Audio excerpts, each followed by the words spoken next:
Titans number 14, Dan Abnett writing, Brett Booth on art.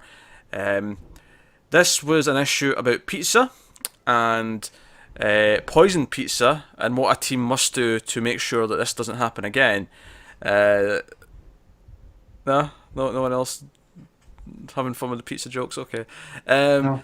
So I mean that's accurate, but basically it mixed what with the cliffhanger from last time, which is okay. One of us is a traitor, and Nightwing breaks out some gear that he had from Spiral, which is going to like analyze them all and see if any of them was being corrupted in terms of a psychic kind of invasion.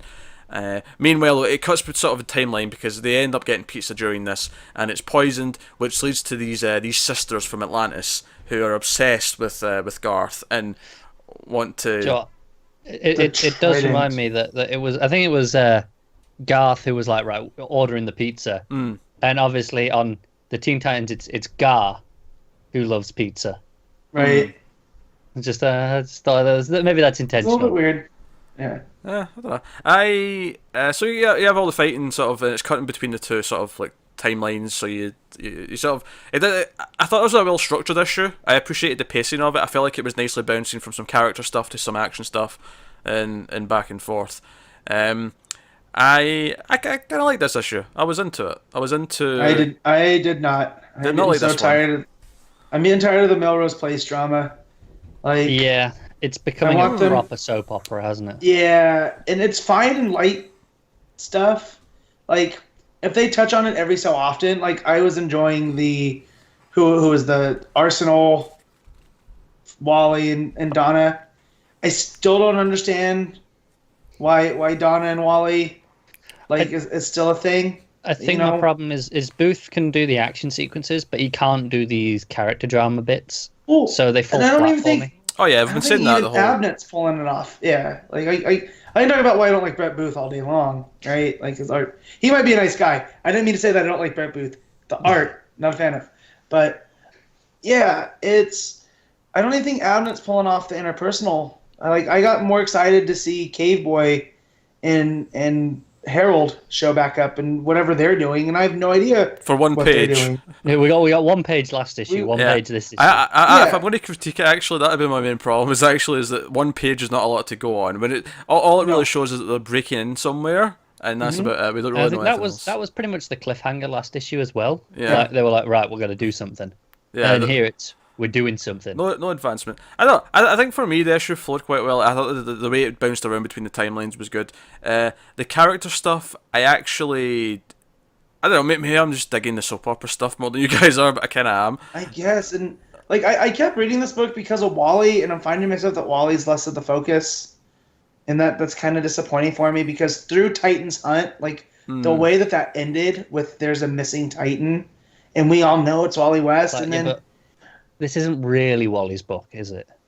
no, and not that it should be because his name's not in the title. It is Titans, like it's them. But that was the expectation still, wasn't it? Yeah, and I wanted more with him, and that's why I tolerated the Donna and Roy I liked triangle. I liked his heart attack joke. That cracked me up. Yeah. Yeah, Well, see, there's pieces of brightness in there like that, and he goes, "Oh, what? Too soon, guys?" Like, and, because that is Wally. That felt genuine. yeah, I think, like I said, structurally, I think it works really well. I like it for that stuff, but I think it's these, the character dynamics, these soap opera stuff. It's just getting so clunky, I guess. When Donna literally comes up to him, it's like, "Oh, you guys are fighting over me in the middle of this actual fight." Yeah, that was super clunky. And then when we get to the end, like the whole reason they're having pizza is because they're trying to ferret out the traitor. And so Dick somehow comes across this technology from Spiral that he had laying around that'll scan them to find out who's lying. Mm-hmm. And so I liked that aspect of it, but the payoff itself wasn't a big fan of. Yeah, so the payoff, the cliffhanger is that Dick is the one who's been affected, and he like deletes the results and is like, right, what do you want me to do about this to whoever he's talking to? Yeah. So yeah, I'm whatever on the cliffhanger because I feel like this is kind of one of these things that I hate about comic cliffhangers, especially in plots like this where they always have to have these cliffhangers like, oh, someone's betraying the team, and they're not really. Like, whatever explanation we're going to get in the next couple of issues is going to make it okay. Yeah, I just feel like it's a different Dick Grayson than what we've had even in this book. Like suddenly Dick's different, and maybe that's Yeah. on purpose because they're seeding something's not quite right. Oh, but that was the other stuff I liked actually. Was Garth's like constant like 2 words, Dick, Lazarus, and contract. contract, yeah. Yeah, him goading him because he kept a secret was quite good. I thought actually. Yeah. And we also get to see more of his magic and what defines him as a character and what makes him Tempest. So that was cool. Yeah. You got his big moment where he literally shines, Yeah. shines bright, and it's like no secrets anymore, and so That was, I thought it was really clunky. I think it was Yeah. it's right at the start, and Lilith's asking, oh yeah, they're in love with you, and she's like, yeah, I trained with them, and she's like, yeah, I already know this story, but he tells her anyway. Yeah. Like she Well, just starts because the she's a story. psychic. Yeah.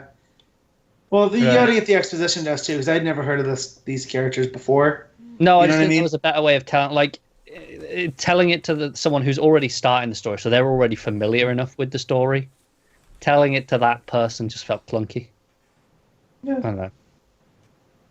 Yeah. There were- I had enough fun with this. I mean, I don't think it's that close to being the best thing I'm reading right now, obviously, but it's like I consistently get like a fun enough read out of it. I'm not feeling too bad about it. Yeah, it's not awful. I kind of wish it wasn't as clunky with like the soap opera stuff. Like I feel like it could be handled better. It has its highs and lows. I think there's definitely been some great high points in the issue Yeah. so far. Specifically when we get a different artist for an issue. Usually those tend to suddenly spruce up. It's like, oh, everything's elevated all of a sudden. What's going on?